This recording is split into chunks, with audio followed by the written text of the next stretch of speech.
Marvelous grace of our loving Lord, grace that exceeds our sin and our guilt, yonder on Calvary's mount outpoured, there where the blood of the Lamb was spilled. Grace, grace, infinite grace, grace that will pardon and cleanse within. Marvelous grace, infinite grace, grace that is greater than all our sin. Sin and despair like the sea waves cold, threaten the soul with infinite loss. Grace that is greater, yes, grace untold, points to the refuge, the mighty cross. Grace, grace, infinite grace, grace that will pardon and cleanse within. Grace, grace, infinite grace, grace that is greater than all our sin.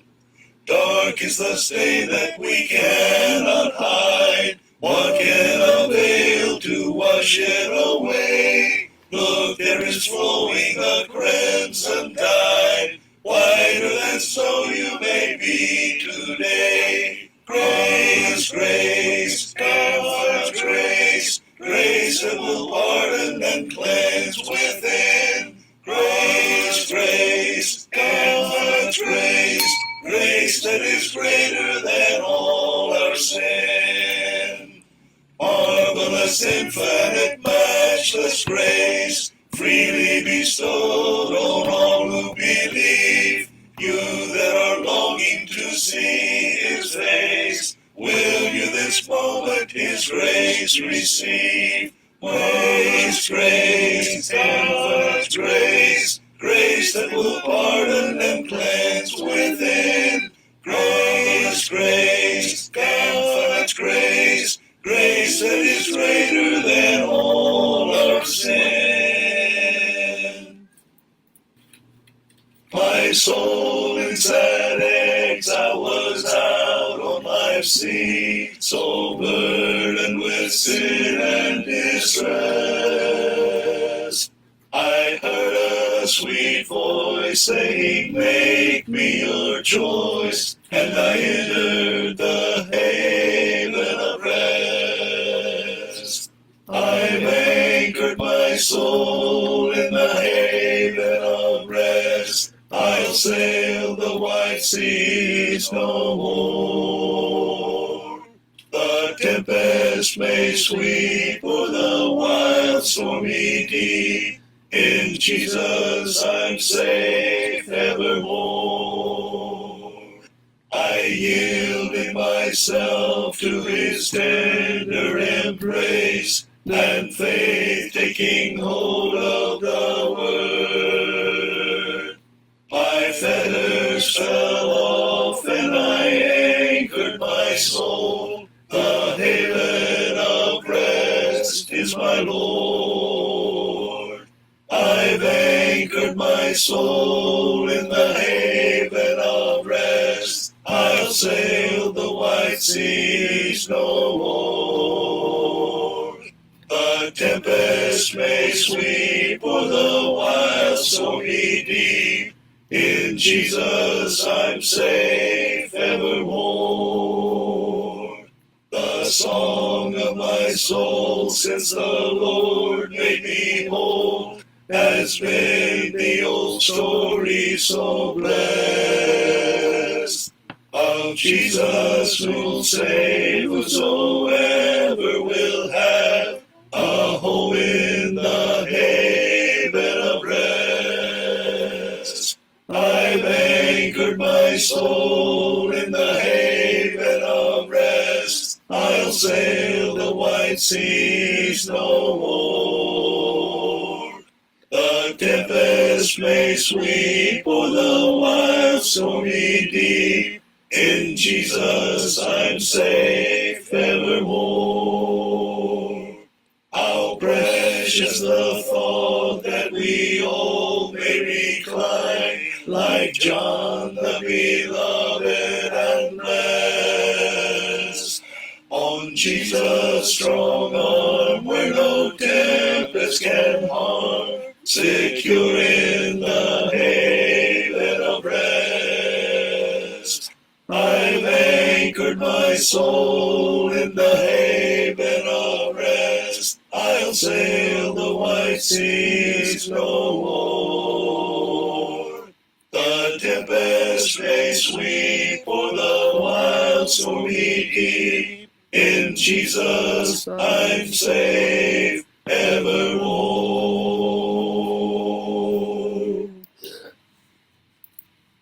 I am thinking today of the beautiful land I shall reach when the sun goeth down. When through wonderful grace by my Savior I stand, will there be any stars in my crown? Will there be any stars in my crown? When at evening the sun goeth down, when I wake with the blessed in the mansions of rest, will there be any stars in my crown? In the strength of the Lord let me labor and pray, let me watch as a winner of souls, that bright stars may be mine in the glorious day, when His praise like the sea billow rolls. Will there be any stars in my crown, when at evening the sun goeth down, when I wake with the blessed in the mansions of rest? Will there be any stars in my crown? Oh, what joy it will be when His face I behold, living gems at His feet to lay down. It would sweeten my bliss in the city of gold, should there be any stars in my crown. Will there be any stars in my crown, when at evening the sun goeth down, when I wake with the blessed in the mansions of rest? Will there be any stars in my crown?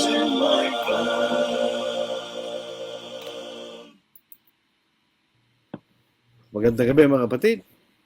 So, Miyerkules po ng gabi at oras po ng ating pag-aaral po sa gabing ito sa ating Facebook Live. Alas 8 na po ng gabi, actually 8:02 in the evening. So, binabati natin ang lahat ng mga kapatid at mga kaibigan na nakikinig at nanonood po sa ating Facebook Live, sa ating mga kakabsat na imbang garabi, kada kayo amin kakabsat, sa ating pong mga kapatid, kaibigan dyan sa may Pangasinan, Masanto sa Labi, EDS kayo namin, sa ating mga katugangan dyan sa may Bicol Region, Diyos parahin na banggi sa Indugabos, sa ating mga kabugtuan kang Kristo dyan sa may Samar Leyte area, maupay ang gabi, kabugtuan ko kang Kristo. At siyempre ang ating mga kaigsuonan, may gabi sa iyong tanan, mga igsuon. So ito yung po ang ating mga pagbati sa iba't ibang mga wikang alam natin na na-memorize po natin pagbati. Good evening sa ating mga kapatid sa ibang bayan. So ang ating pong pag-aaralan po sa gabing ito ay mahalaga. Ito ay patungkol po sa isang bagay na susi ng ating kaligtasan.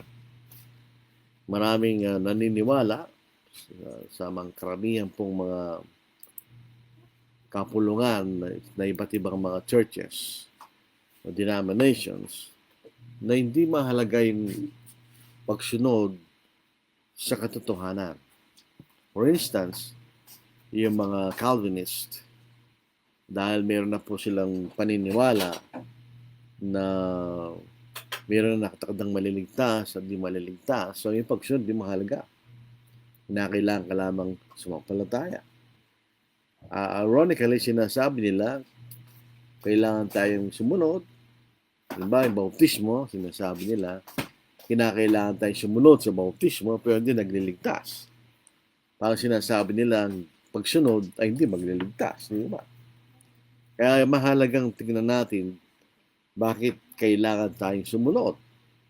Ang isang bagay na bigyan pansin, bakit ang Diyos ay nululugod kapag tayo sumusunod. In other words, pag hindi tayo sumusunod, yung Diyos ay hindi nalulugod.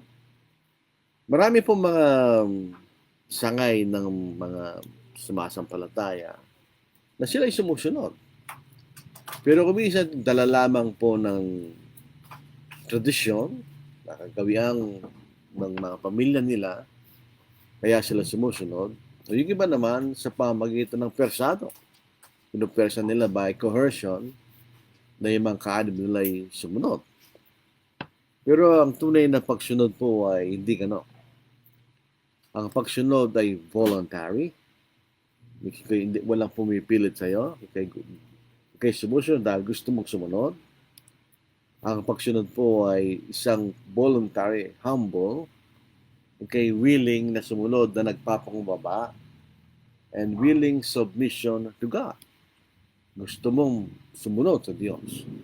Yan ang tunay na pagsunod.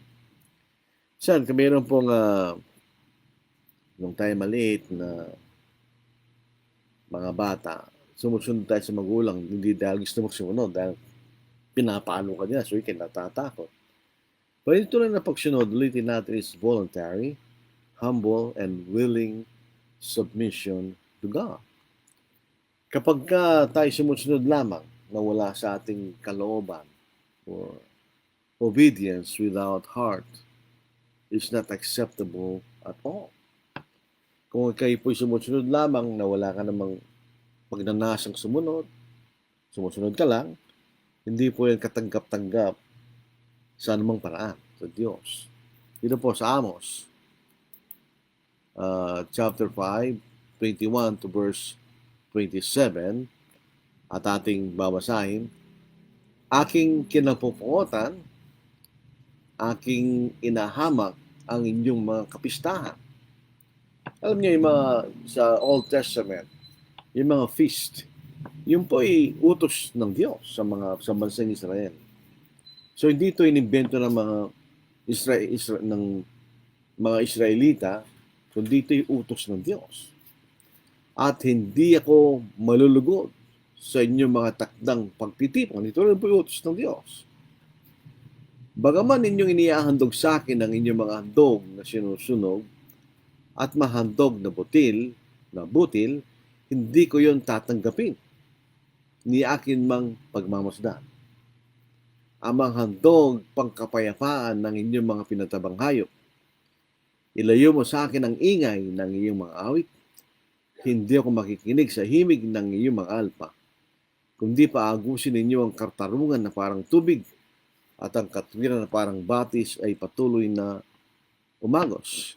Nagdala ba kayo sa akin ng mga alay at mga handog sa ilang sa loob ng 40 taon o sambayan ni Israel? Inyong dinila si Sakoth na inyong hari at si Kaiwan na inyong mga larawan, ang bituin ng inyong Diyos na inyong ginawa para sa inyong sarili. Kaya't kay aking dadalhin sa pagkabihag sa kabila ng Damasco. Sabi ng Panginoon ng pangalan ay Diyos na makbo, o God of the host. So ito ay isang sabihin, bakit nalulugod ang Diyos sa kailang mga paghahandog, kapistahan, pagtitipon, samantalang ang Diyos ang nag-utos sa mga yon. Obviously, sa binasa natin, dahil hindi yun, walang kailang puso doon. Ito ay maliwanag na nakikita dahil walang katarungan sa bansang Israel sa panahon na yon at walang katwiran. May corruption sa mga namumuno. Kaya yung kailang pagsunod ay hindi naayon sa kailang kalooban, so hindi tinatanggap ng Diyos. So, ibig sabihin, pag tayo sumusunod lang, for the sake na tayo sumunod, hindi tatanggapin ng desisyon.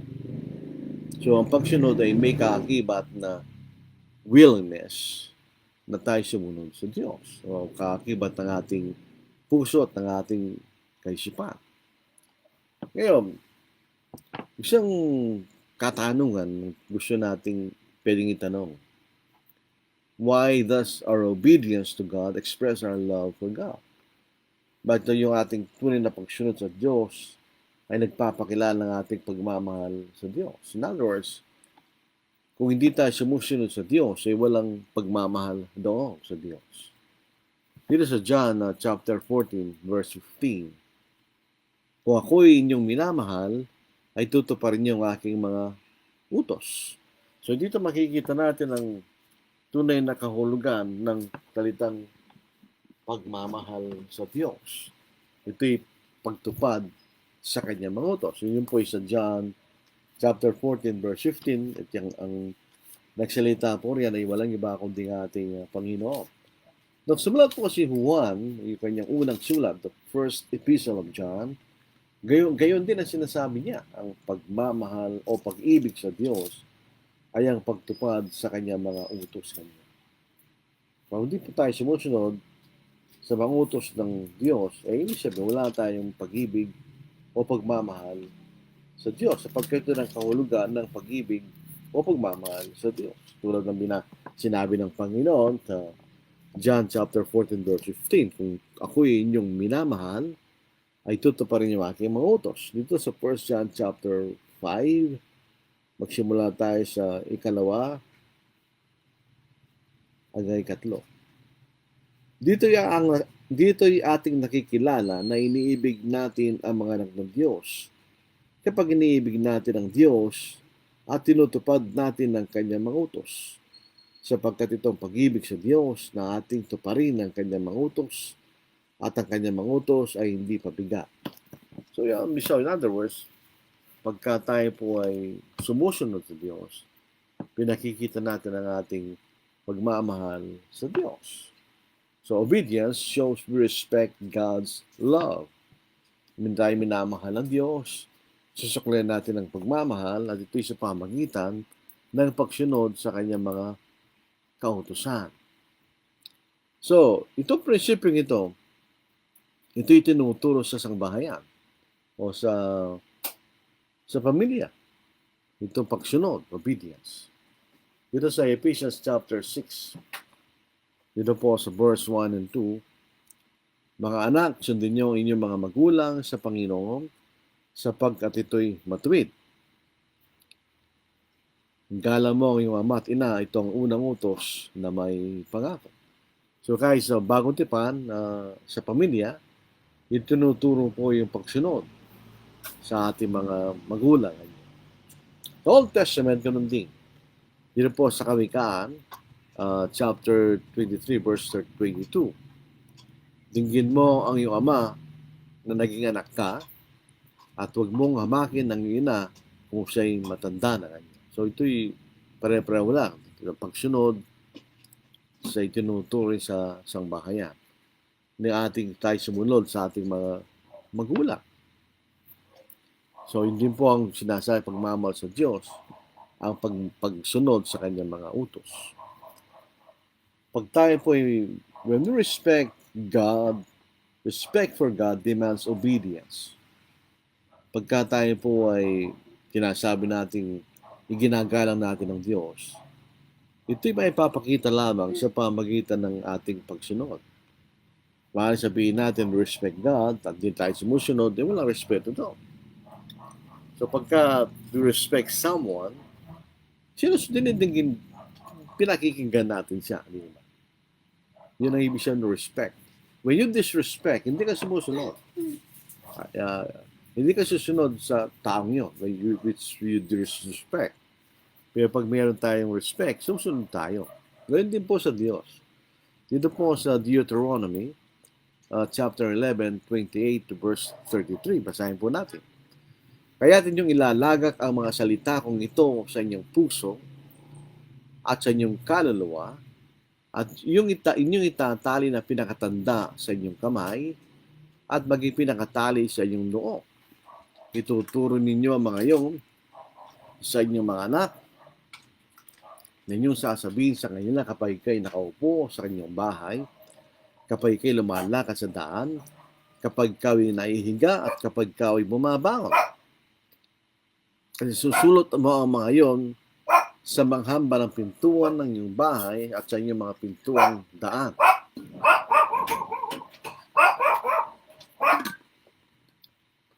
Ngayon naman yung mga bulinggit na mga aso. At susulat mo ngayon sa mga hambal ng pinto ng iyong bahay at sa inyong mga pintuang daan upang dumami yung mga araw at mga araw ng inyong mga anak sa lupain na ipinangako ng Panginoong sa inyong mga ninuno na ibibigay sa kanila gaya ng mga araw ng langit at sa ibabaw ng lupa. Sapagkat kung inyong masikap na susundin ang lahat ng utos na ito na aking pinag-utos sa inyo upang gawin na ibigin ng Panginoon ng Diyos na lumalakad sa lahat ng kanyang mga daan at manatili sa kanya, ay palalayasin ng Panginoon ng lahat ng mga bansang ito sa harapan ninyo at yung aagawan ng mga bansa higit na malalaki at makapangyarihan kaysa sa inyo. So pagka itong mga binasa natin, kung nirespeto ng Israel ang Diyos, kailangan silang sumunod. At para yung mga biyaya na sa lupain ay mananatili sa kanila. Kung tayo po, dito po sa Luke chapter 6 verse 46, ito yung disrespect ng bansang Israel sa ating Panginoon Jesucristo na sinasa lupa. Sabihin, kung nirespeto nila yung Panginoon, susunod sila sa Kanya dahil siya isang Panginoon. Pero dahil sa hindi pagsunod ng bansang Israel sa ating Panginoon, ito'y kinagagalit ng Panginoon. Nung po sa Lucas chapter 6 verse 46, bakit tinatawag ninyo ako Panginoon, Panginoon, ngunit hindi niyo ginagawa ang sinasabi ko? When you respect the Lord as our Lord, we should obey the Lord. Otherwise, wala tayong respeto sa ating Panginoon. Kundi tayo sumusunod sa mga bagay na kanyang sinasabi. Kung tayo po ay titingin sa mga kapulungan sa paligid natin, tinatawag na denominations, sila yung nagka-claim that they respect the Lord as their Lord, pwede naman sila sumusunod sa sinasabi ng Panginoon. In effect, sila ay gumagawa ng mga bagay na hindi naman ipinag-uutos ng Panginoon. Ang irony, mas sinusunod nila yung mga bagay na sinabi ng Panginoon kaysa sa mga bagay na sinasabi ng Panginoon. For instance, yung paggamit po ng panugtog sa pagsamba, hindi pinag-utos ng Panginoon yun. Pero bakit nila ginagawa? Sabi, kung babalik sila sa Old Testament, wala tayo sa Old Testament. Inalis na ng Panginoon sa krus ang lumang kautusan. At ipinalit niya ang Ebanghelyo, ang kautusan ng ating Panginoon. So, pag ginawa natin yan, ginagawa natin ng mga bagay na wala ng mga otoridad ng ating Panginoon, that's disrespect. Pag tayo po'y sumusunod sa Diyos, sa Panginoon, pinakikita na sa sanglibutan na meron tayong pagmamahal sa Diyos.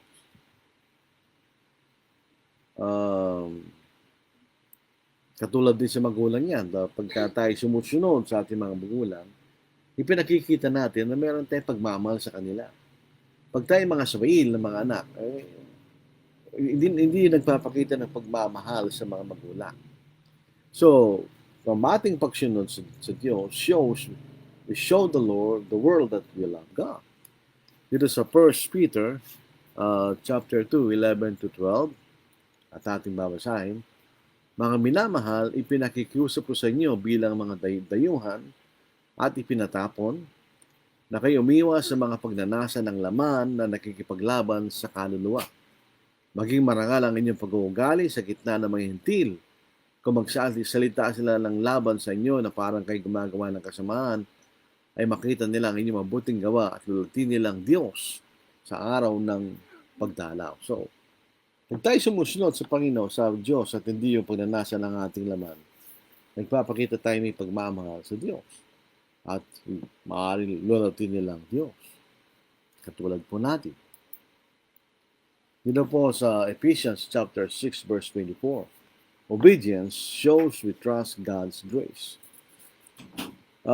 Merong hindi tamang paniniwala tungkol sa biyaya ng Diyos. Pag biyaya daw ay walang kaakibat na pagsunod.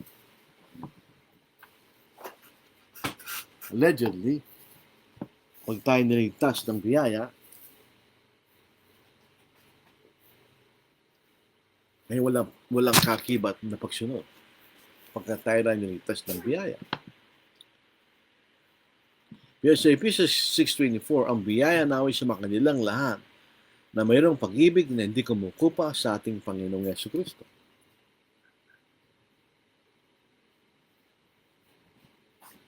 Ang pagsunod ay ang pag-ibig o pagmamahal sa Diyos at sa Panginoon ay ang pagsunod sa Kanyang mga utos.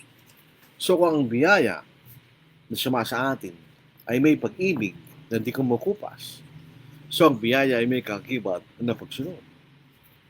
So hindi tayo maaaring maligtas ng biyaya na hindi tayo sumusunod. Sabi nga po sa Efeso, chapter 2, verse 8, for by grace we are saved through faith. So kung biyaya, may kaakibat na pananampalataya,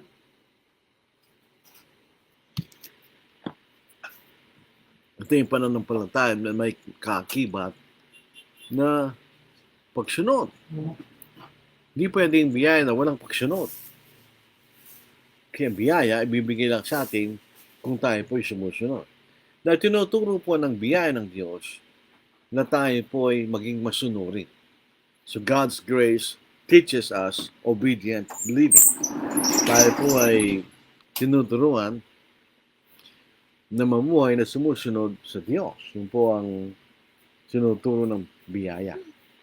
Sa Titus chapter 2, 11-14, sapagkat nagpakitang biyaya ng Diyos na nagdadala ng kaligtasan sa lahat ng tao. So tayo po ay naligtas, hindi sa paraan sa pamagitan ng ating sariling paraan, na tayo po'y gawa ng paraan para tayo maligtas. Hindi, ito yung sa pamagitan ng biyaya ng Diyos. So itong kaligtasan na ito na biyaya ay kaloob ng Diyos. Ito yung galing sa Diyos, hindi sa atin. Ano bang itinuturo ng biyayang ito? Sa verse 12, na nagtuturo sa atin na matapos itakwil ang kasamaan at mga makamundong pagnanasa, ay dapat tayong mamuhay na may katinawaan, matuwid at banal sa kasalukuyang panahon. Habang hinihintay natin ang mapalad na pag-asa at ang pagpapakita ng kalalatian ng ating dakilang Diyos at tagapagligtas na si Jesucristo. Siya nagbigay ng kanyang sarili alang-alang sa atin, yun ang biyaya. Upang tayo matubos niya sa lahat ng mga kasamaan at pakalinisin para sa kanyang sarili ang sambayan ng pag-aari niya na mas gasig sa mabuting gawa.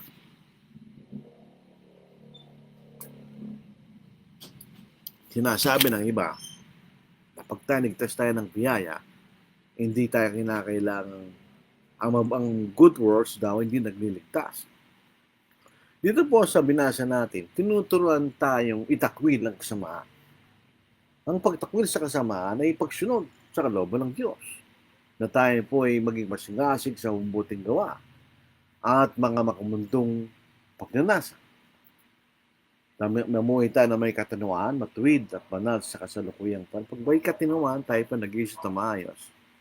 Matuwid tayo sumusunod sa katwiran ng Diyos at banal sa kasalukuyang panahon. Ang ibig sabihin ng banal, tayo mamumuhay na hindi po tayo mamumuhay sa pagkakasala. Totoo po na sinasabi sa 1 John na kung sasabihin natin tayo nagkasala, ay nagkisinungaling tayo at nagkatotohanan wala sa atin. Pero hindi po yung pamumuhay sa pagkakasala. Iba naman po yung nagkakamali ka lang paminsan-minsan at namumuhay sa pagkakasala. So itong biyaya po ng Diyos na nagtuturo sa atin na tayo sumunod. Dito sa Romans chapter 5, verse 1 and 2. Sa kahit yamang tayo naraganap sa pamagitan ng pananampalataya, mayroon tayong kapayapaan sa Diyos sa pamagitan ng ating Panginoong Jesucristo. Sa pamagitan niya, nakalapit tayo sa biyayang ito na ating pinanindigan, nagaganap tayo sa pag-asa ng kalalatian ng Diyos. Sabi rito, tinaring ka sa pamamagitan ng pananampalataya. Pag sinasabi nating pananampalataya, hindi po ito paniniwala sa ating kaisipan. Dahil kahit ang pinakamasamang tao, naniniwala sa Diyos yan. Kahit yung mga demonyo, naniniwala na sila sa Diyos. Pero maliligtas ba sila? Hindi.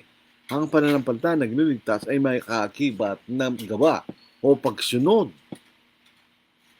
Yun po yung maliwanag sa James, di ba? Chapter 2. Yun po yung pinaliwanag sa maayos na paraan ni James na siya raw po ang kapatid ng Panginoon. So, nagtitiwala tayo pag sumusunod tayo, ay nagtitiwala tayo na totoo yung biyaya ng Diyos. Kaya tayo ay sumusunod at doon tayo maniligtas. Dito po sa Efeso, chapter 2, 8-10. Sapagkat sa biyaya, totoo po yun.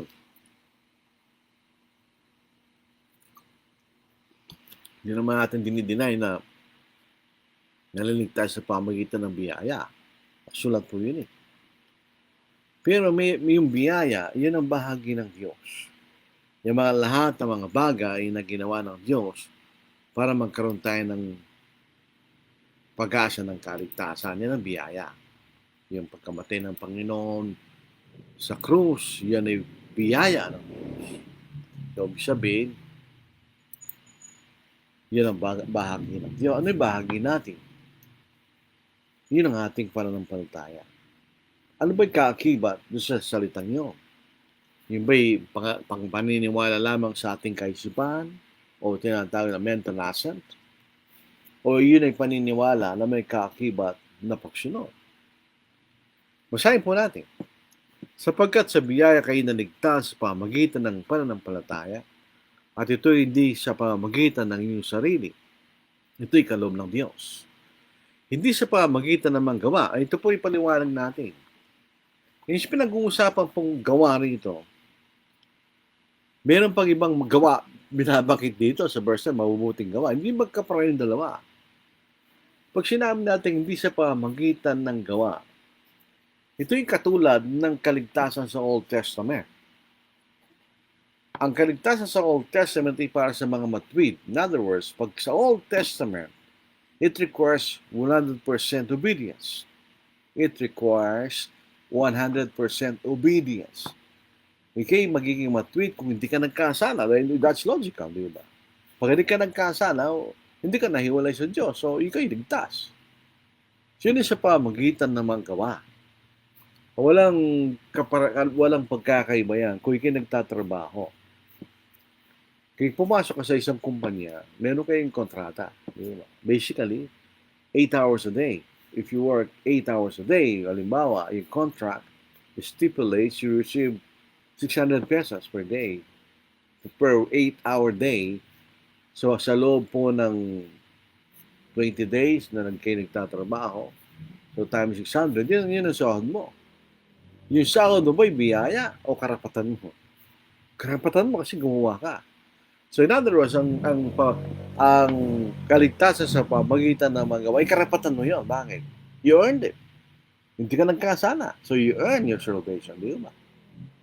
Pero sa kaligtasan ng biyaya, you do not earn your salvation. You are forgiven. Ika'y pinatatawad ng Diyos. Kaya kung ikaw po ay maniligtas sa pamagitan ng iyong pagiging 100% na matuwid at di ka nagkasala, pwede ka magmalaki. I do not need God kasi wala naman akong kasalanan. Pero pag tayo po yung makasalanan at naligtas na ng biyaya, hindi tayo pwede magmalaki sa Diyos sapagkat tayo naligtas dahil pinatawad lang tayo ng Diyos. Sa verse 10, sapagkat tayo kanyang pinakamahusay na gawa na nilalang kay Kristo Jesus para sa mabubuting gawa na inihanda ng Diyos ng una upang sa nating lakaran. That's a requirement. Kailangan tayo sumunod sa mabuting gawa. Ito po ang isang bagay na kumisa, hindi natin naintindihan. Ano ba yung mabuting gawa? Baka inisip na, tutulong tayo. Bahagi lang yun. Ito mabubuting gawa ay di sa point of view ng tao. Ito yung point of view ng Diyos. sa iyong mabubuting gawa ay yung pagsunod sa kanyang kalooban. Iyan ang good works sa harapan ng Diyos. So that's obedience, di ba? Sa nating lakaran. So merong stipulated na mga kautusan na dapat natin gawin. At yun ay mga mabubuting gawa. Siyempre, ito yung galing sa Diyos. Yung makita natin. So, obedience shows we have faith in God. Obedience shows we have faith in God. We trust God's way is right. Pag tayo po ay sumusunod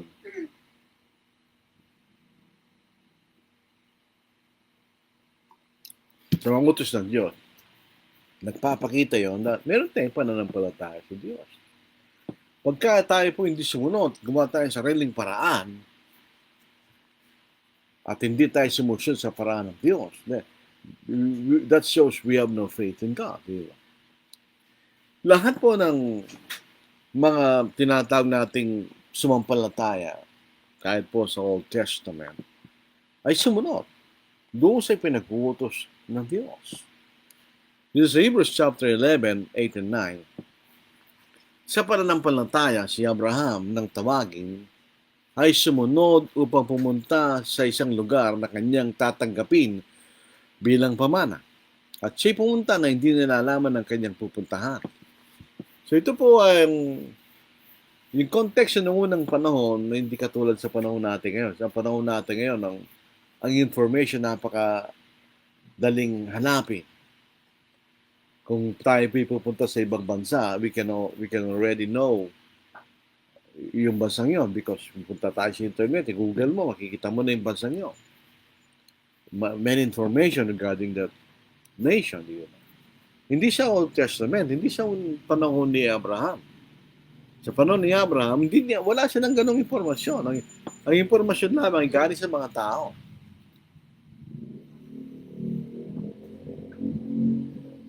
Nalalaman lang nila mga bagay sa pamamalita ng mga tao ng panahon na yun.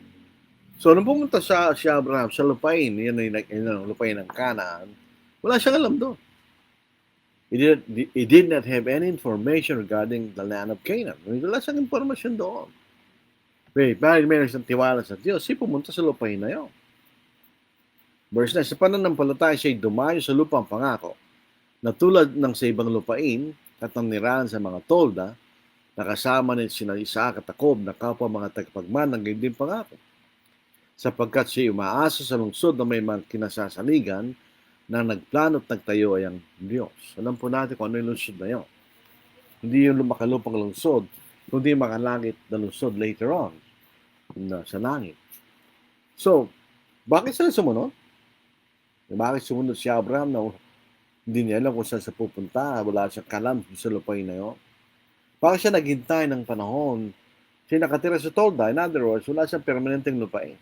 Sina Jacob at si Isaac, ganun din. Dahil sila'y nagtitiwala doon sa pangako ng Diyos. Kaya sila'y sumunod sa Diyos dahil nagtitiwala sila sa Diyos. So, sila'y may pananampalataya. Sa 2 Corinthians 5, 6-8, basahin po natin. Kaya't kami laging nagtitiwala, bagaman nalalaman namin na samantalang kami nasa tahanan sa katawan, kami malayo sa Panginoon. Death is a requirement for us to go to heaven. Hindi tayo pwedeng pumunta sa langit sa ating katawan, tayo buhay. Sa pagdating ng Panginoon, yung mga patay mabubuhay na maguli at magkakaroon sila ng espiritu na katawan. At yung madadatnan na buhay, sila ay mapapalitan ng kailang katawan ay mapapalitan ng mga spiritual na katawan. Kaya hindi tayo pwedeng lumapit sa Panginoon kung di tayo mamamatay. Kaya habang tayo buhay, tayo malayo sa Panginoon. Sapagkat kami lumalakad sa pamagitan ng pananampalataya, hindi sa pamagitan ng paningin. Maraming mga bagay na pinaniniwalaan natin, hindi man natin nakita. Pero meron mang katibayan na yung mga bagay totoo. Diba? Hindi pa natin nakita ang ating bituka. Hindi pa natin nakita ang ating puso. Hindi pa natin nakita ang ating utak. Pero ba tayo naniniwalang may gano'n? Dahil meron tayo nakitang tao na may gano'n. At ang lahat ng mga tayo pare-pareho lang. So, ang isang tao ay may utak ka rin. So, ikaw naniniwala ka, di mo nakita. Sapagkat kami ay malakad sa pamamagitan ng pananampalataya, hindi sa pamamagitan ng paningin. So, yung pananampalataya rito ay yung mga salita ng Diyos. Tayo lumalakad sa pamamagitan ng salita ng Diyos. Hindi sa pamamagitan ng paningin. Sabi nga minsan, looks are deceiving. Kala mo gano'n, hindi pala. Pero ang pananampalataya hindi siya gano'n. Kung anong sinasabi ng Panginoon, yun ang ating pinagkakatiwala, kahit ano pa nakikita mo. Bilang halimbawa, minsan tayo po ay nag-iisip. Kung tayo ay talagang mahal ng Diyos, bakit tayo naghihirap? Samantalang yung mga tao masasama ay mayaman. So nakikita natin sila, mayaman sila. Dahil ba nakita mo silang mayaman sila, ibig sabihin, totoo ang ginagawa nila. Hindi. Paano natin malalaman kung ano ito? Sa pamamagitan ng pananampalataya, yung mga salita sinabi sa atin ng Diyos. Ang pananampalataya nagagalit sa pakikinig at pakikinig sa salita ng Diyos. Kahit ano pa makita mo. Kita natin, ang iglesia ng Panginoon, napakaliit. Kita mo ang lalaking kastilyo, mga parang mga palasyo, mga church building ng ibang mga denomination. Dahil nakita mo sila, marami sila at malaki kayo ng gusali. Ibig sabihin sila yung totoo. Hindi. Tayo pa rin maasa sa ating pananampalataya. Sa salitang sinasabi sa atin ng Diyos. Verse 8, kaya't kami nagtitiwala at nasisiyahan na mapalayo sa katawan at mapasatahanan ng kasama ng Panginoon. Ang sinasabi rito ni Pablo, inulit din yan sa Pilipos.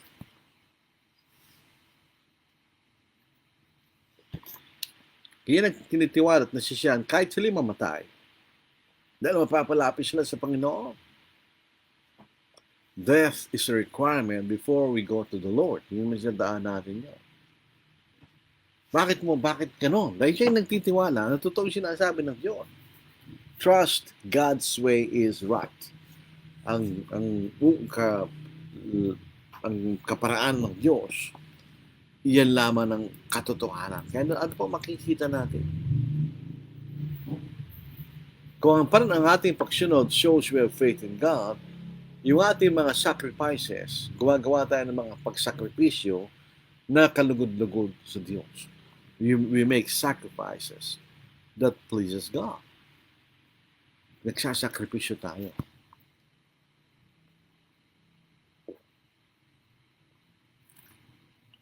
Lahat po ng ating pagsunod sa Diyos require sacrifice.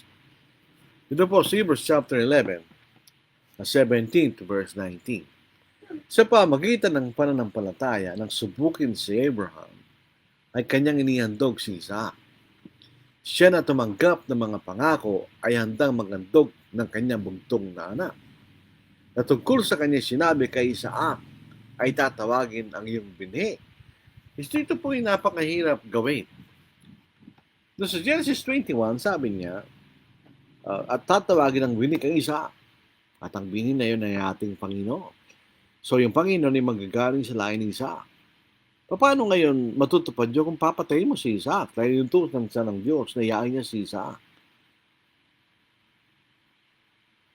Pero willing siya mag-iyahin niya si Isaac. Dahil yun ay magiging kadugod-dugod sa Diyos. Dahil yun ay utos sa kanya. Pero yung kanyang pananampalataya, dahil nagtitiwala sa sinasabi ng Diyos na tutuparin niya yung sinabing kay Isaac tatawagin ng binhi, naniniwala siya doon kahit anong mangyari. Sa kanyang kaisipan, sa verse 9, ito'y kaisipan lang ni Abraham.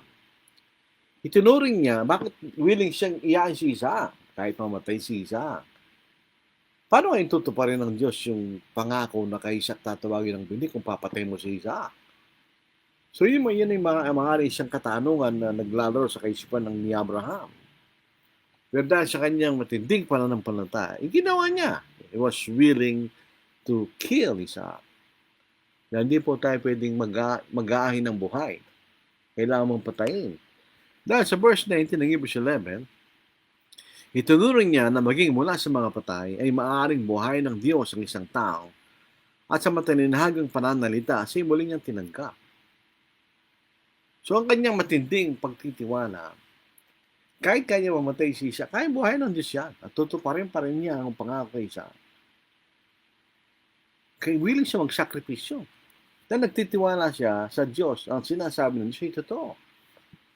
Yun ay nagpapakita sa ating pagsunod. Obedience shows we have faith in God. Kahit nga po sa mga tao, kung meron tayong paniniwala sa isang tao, sunod tayo sa kanya. Malalaman mo na hindi kanya pinaniniwalaan pag hindi sumusunod sa iyo. Kahit ano pa sabihin niya. Ganon din sa Diyos. Kapag tayo sumusunod, we submit to the Father as servants. Dahil likod tayo ng Ama, kaya tayo sumusunod. Actually, pag tayo sumunod sa Ama, ginawa lang natin nararapat. Tayo sumunod sa Ama bilang kanyang mga lingkod. Sa Luke chapter 17 verse 10, gayon din naman kayo. Kapag nagawa na ninyo ang lahat ng mga bagay na inutos sa inyo, inyong sabihin, kami mga liping walang kabuluhan, ginawa lamang namin ang aming katungkulan. Kung minsan yung mga Kristiyano, pag sila'y sumusunod sa Diyos, para bagang may utang na loob ang Diyos sa kanila. Ginawa ko na yung dapat kong gawin. Walang utang na loob ang Diyos sa atin. Tayo ang may utang na loob sa Diyos. Pero kung tayo lingkod ng Diyos at ginawa natin ang dapat natin gawin, ginawa lang natin ang dapat natin gawin. Hindi tayo kinakailang purihin ng Diyos sa ganung paraan. So, pagka tayo sumusunod at nagpapailalim sa Ama bilang kanyang mga lingkod, nagpapakita lang sa atin ang pananampalataya natin sa Diyos. So, pag tayo sumasamba, dapat lang dahil niligtas tayo ng Diyos. Pag nabibigay tayo ng karampatan tuwing linggo, dapat lang. Bakit? Dahil tayo niligtas ng Diyos. Pag tayo maawit ng papuri, dapat lang. Dahil niligtas tayo ng Diyos. Kung tayo nakikinig sa sermon, di tayo natutulong, dapat lang. Dahil tayo niligtas ng Diyos. Kung tayo nagtuturo, dapat lang. Dahil niligtas tayo ng Diyos. Ginagawa natin ang ating katungkulan. Itong hindi maganda sa atin, minsan, parang pagka sumasamba ka, bagamat yun ang kailangan mong gawin, parang bang may utang na loob ang Diyos sa iyo, dahil kahit kayo sumamba. Wala siyang utang na loob. Pero yung paglilingkod sa Ama bilang kanyang mga lingkod. Pag tayo sumusunod sa ganung paraan, pinakikita natin na meron tayong pananampalataya sa Diyos. So ito lahat na sinasabi natin sa gabing ito.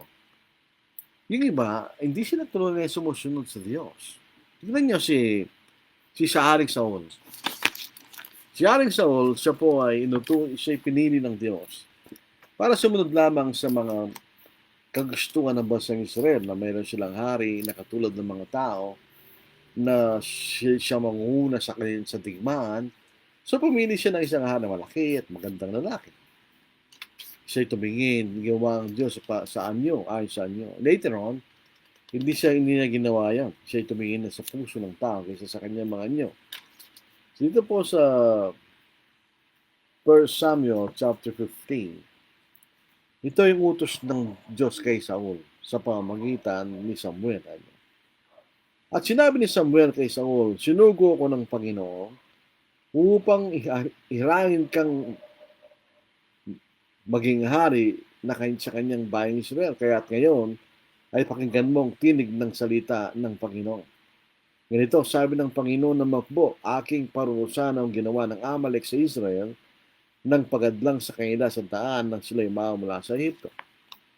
Ngayon, umalis ka at lipulin mo ang Amalek at yung lubos na wasakin ng lahat nilang pag-aari. Huwag kang magtitira sa kanila, kundi patayin mo ang mga lalaki at babae, sanggol at sumususo, baka at tupa, kamelyo at tatsno. So patay mo lahat. Wala kang ititira. Kaya tinipon ni Saul ang taong bayan at binilang sila sa Telaim 200,000 kawal na lakad at 10,000 kawal mula sa Judah. Pero siya sinunod ba ni Saul? Ang totoo niyan, hindi niya sinunod ang Panginoon.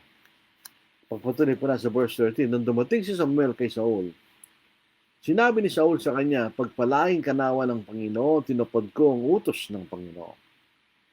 Ngunit sinabi ni Samuel, ano kung gayon ang kahulugan nitong iyakan ng tupa at ungal ng mga baka na aking naririnig? Tanda natin, papatay lahat, pati baka at tupa, gawin at taas na. Ngunit sinabi ni Saul, sila'y dinala nila mula sa mga Amalekita sapagkat itinira ng taong bayan ang pinakamabuti sa mga tupat baka upang ihandog sa Panginoon Diyos. Ang nalabi ay aming pinuksang lahat. Na magkagay, sinabi ni Samuel kay Saul, tumigil ka. Aking sasabihin sa iyo kung ano ang sinabi ng Panginoon sa akin sa gabing ito. At sinabi niya sa kanya, sabihin mo. At sinabi ni Samuel, bagaman ikaw ay maliit sa iyong sariling paningin, hindi ba ikay ginawang pinuno ng mga lipi ng Israel at hiniran ka ng Panginoon upang maging hari sa Israel? Sinugo ka ng Panginoon sa isang takdang gawain at sinabi, umayo ka at ganap mong puksayin ng mga makasalanan ng Amalekita at labanan silang hanggang sila'y mahubos. Bakit hindi mo sinunod ang tinig ng Panginoon? Kundi ikaw ay dumaluhong sa samsam at ginawa mo ang masama sa paningin ng Panginoon. Subat sinabi ni Saul kay Samuel, oo, aking sinunod ang tinig ng Panginoon at ako'y pumunta sa daang pinagsugon sa akin ng Panginoon, aking dala si Agag na hari ng Amalek at aking pinatay ang lahat ng mga Melisita. Ngunit ang taong bayan kumuha mula sa mga samsam, sa mga tupat baka na pinakmabuti sa mga tinalagang bagay upang ihandog sa Panginoong Diyos sa Gilgal. So, ang dahilan ba siya nagtira? Para iain sa Gilgal. Verse 20, sinabi ni Samuel, ang Panginoon kaya ay may malaking kasiyahan sa mga handog na sinusunog at sa mga alay, gaya ng pagsunod sa tinig ng Panginoon. So, partial obedience is not obedience. Ang obedience is total obedience. Katulad sa Genesis 6:22 at sinunod ni Noah ang lahat na mautos ng Panginoon. So yun ang makikita natin tungkol sa mga bagay na pinag-uusapan natin. Tungkol sa tinatawag na pagsunod na nakakalugod sa Diyos. Kung napipilitan lang tayo, hindi yan kinulugdan ng Panginoon. Pero yung obedience that comes from the heart, voluntary, humble, and willing submission to God, yun ang obedience na gusto ng Diyos. Ay, may kasama na sincerity yun, siyempre. So bilang pagtatapos sa ating pag-aaral, sino maliligtas? Sino maliligtas? Who will be saved? Christ saves those who obey Him like He obeyed the Father. Kung paano pagsunod niya sa Ama sa lahat ng mga bagay na pinag-utos ng Diyos sa Kanya, ganyan din ang ating pagsunod. Hebrews chapter 5, 8-9. Magamat siya isang anak. In other words,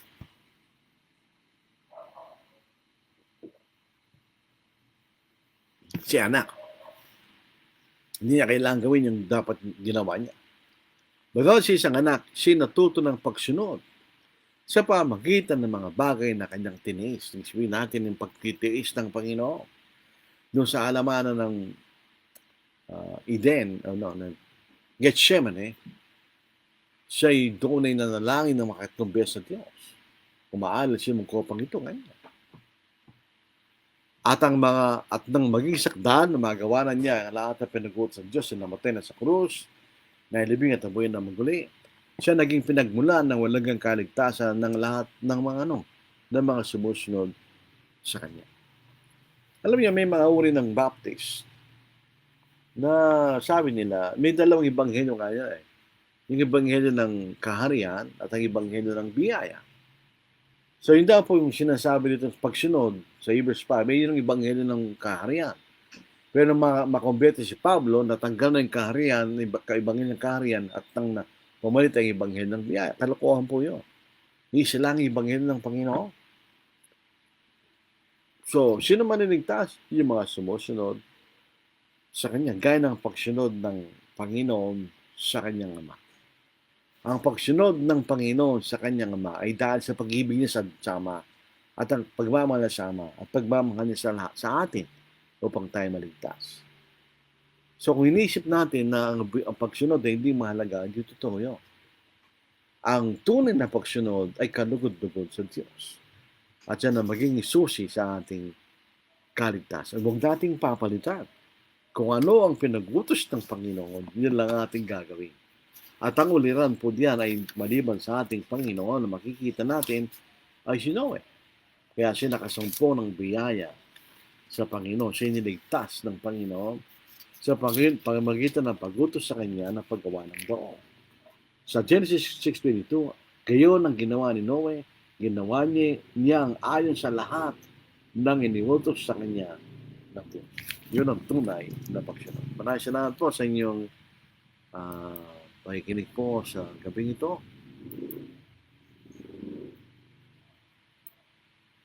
Si Oljan Ocampo, good evening po. Christian Canela, ito yung pangalan, katapampahan po yan. Mapagpalang gabi po, brethren. Thank you, Jesus. Leonito Torrelisa na ibang gabi, kadakayamin kakapsat, magandang gabi siyang lahat mga kapatid. Virginia Ney, good evening. Rafael Ortiz, happy evening po sa ating lahat. Milani Quinto Garcia, good evening po at sa mga kapatid na nakikinig. Rene Martalan Sr., good evening po. Ronnie, good evening po. Raymond Arguelas, good evening. Medic Canona, magandang gabi sa ating lahat. At si Gusto 12, salamat po sa mga maraming salamat po sa inyong mga pagbati at comments. Wala na po tayong tanong. Onward rejoicing, I tread life's way. Higher I'm climbing each passing day. Hilltops of glory now rise in view, where all shall be made new. Hilltops of glory I now can see. Oh brother, won't you come go with me? Safe on the mountain I soon shall stand. Hilltops of glory land. Way down in Egypt mid burning sand, Moses has started for Canaan's land. Never turn backward, always ascend, onto the journey's end. Hilltops of glory I now can see. Oh brother, won't you come go with me? Safe on the mountain I soon shall stand. Hilltops of glory land. Footsteps of Jesus before us lead. We tread life's journey, his warnings heed. Evil allurements cannot prevail. I'm on the upward trail. Hilltops of glory I now can see. Oh brother, won't you come go with me? Safe on the mountain I soon shall stand. Hilltops of glory land.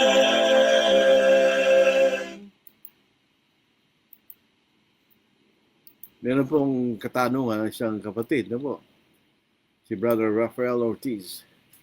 Bawal po bang yumaman ng isang Kristiyano dahil may mangutos na huwag kayong magimpok ng kayamanan sa lupa? Bagkus ay magimpok ng kayamanan sa langit. May direct command po ba ang Diyos? Salamat po. Kailangan po nating unawain yan sa tamang paraan. Dito po sa unang Timoteo, sa ika-6 na kabanata, mag-ingat po tayo sa ating mga kaisipan. Sa isang Kristiyano, inutusan tayo ng Diyos na tayo magpagal sa gawa ng mabuti sa ating mga kamay. Yun ang sinasabi sa atin. Kung tayo po ay nagsusumika at tayo muunlad, tayo yumayaman, hindi masama yun. Yun ay bunga ng ating pagsusumika. Kubalit, kung ang ating kaisipan ay meron tayong pagnanasang yumaman.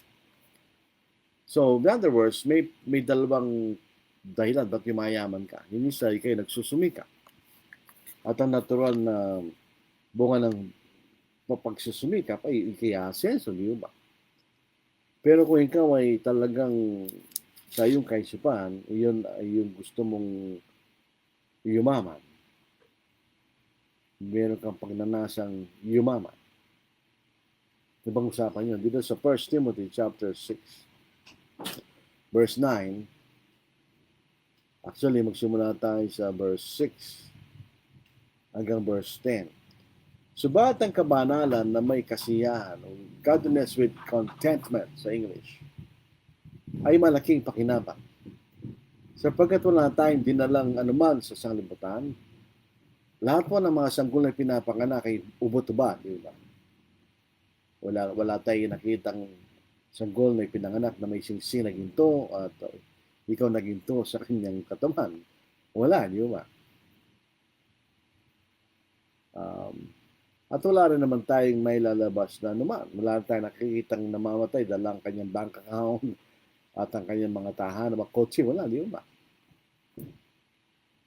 Ngunit kung tayo may pagkain damit, masiyan na tayo sa mga ito. Ngunit ang mga nagnanais, yumaman, ay nauhulog sa tukso. Kaya nga po, nakikita natin na mga tayo gumagawa ng masama dahil yun ang pagnanasa nilang yumaman. Pag meron silang pagnanasang yumaman, gagawin nila lahat ng mga bagay upang sila yumaman. Kahit mga bagay hindi nararapat. Yung tinutukoy po ng mga Kristiyano po, hindi tang sanglibutan. At nabibiyag sa maraming hangal at nakapipisa ng pagnanasa na silang naglulubog sa mga tao sa pagkawasak at kapahamakan. Although generally, totoo rin ito. Sapagkat ang pag-ibig sa salapi ay ugat ng lahat ng unang kasamaan, ang ilang nagnasa rito na palayo sa pananampalataya at tinusok ang kailang mga sarili ng maraming kalungkutan. Iba naman po yung kaso ng isang kapatid na ayaw nang umasenso sa buhay, ito na hindi na siya nagtrabaho.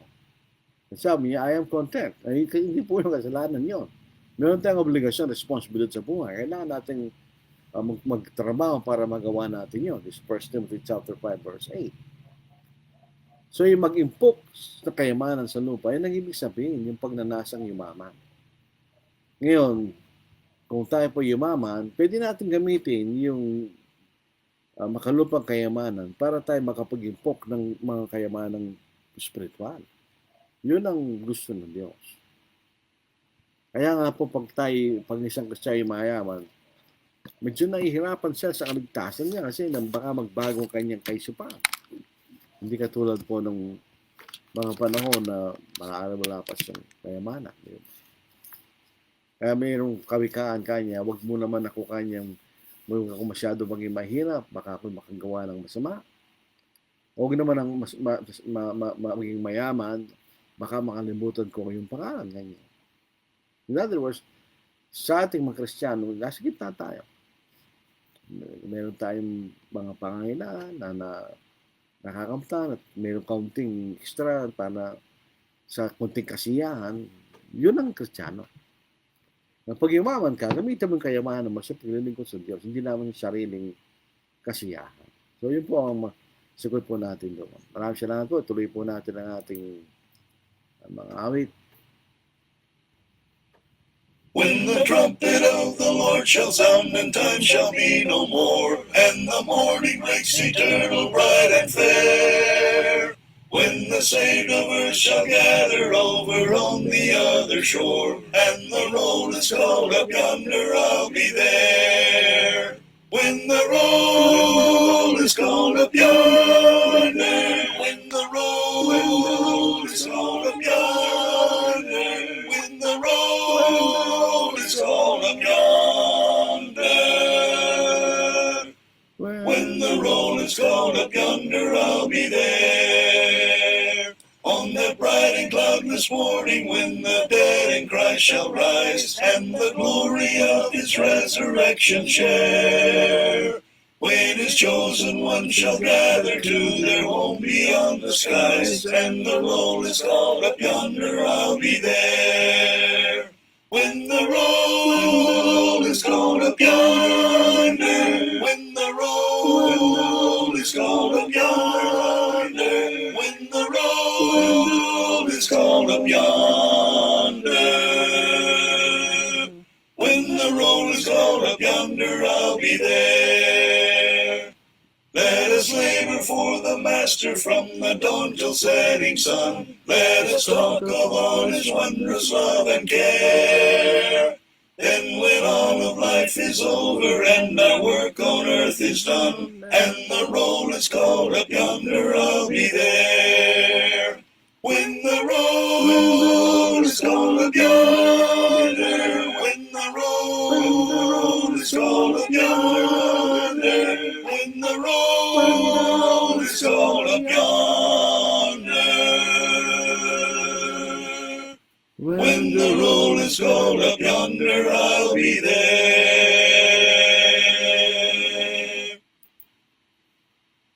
O land of rest for the eyesight, when will the moment come when I shall lay my armor by and dwell in peace at home? We'll work till Jesus comes. We'll work till Jesus comes. We'll work till Jesus comes, and we'll be gathered home. No tranquil joys on earth I know, no peaceful sheltering home. This world's a wilderness of woe. This world is not my home. We'll work till Jesus comes. We'll work till Jesus comes. We'll work till Jesus comes, and we'll be gathered home. To Jesus Christ I fled for rest. He bade me cease to roam, and lean for succor on his breast till he conduct me home. We'll work till Jesus comes. We'll work till Jesus comes. We'll work till Jesus comes, and we'll be gathered home. I sought at once my Savior's side, no more my steps shall roam. With him I'll brave death's chilling tide and reach my heavenly home. We'll work till Jesus comes. We'll work till Jesus comes. We'll work till Jesus comes, and we'll be gathered home. Walking alone at eve and viewing the skies afar, bidding the darkness come to welcome each silver star. I have a great delight in the wonderful scenes above. God in his power and might is showing his truth and love. Oh, for a home with God, a place in his courts to rest, sure and a safe abode with Jesus and the blessed. Rest for a weary soul, once redeemed by the Savior's love, where I'll be pure and whole and live with my God above. Sitting alone at eve and grieving the hours away, watching the shadows falling now at the close of day. God in his mercy comes, with his word he's drawing near, spreading his love and truth around me and everywhere. Oh, for a home with God, a place in his courts to rest, sure in a safe abode with Jesus and the blessed. Rest for a weary soul, once redeemed by the Savior's love, where I'll be pure and whole and live with my God above. Closing my eyes at eve and thinking of heaven's grace, longing to see my Lord, yes, meeting him face to face, trusting him as my all wheresoever my footsteps roam, pleading with him to guide me onto the Spirit's home. Oh, for a home with God, a place in His courts to rest, sure in a safe abode with Jesus and the blessed. Rest for a weary soul, once redeemed by the Savior's love, where I'll be pure and whole.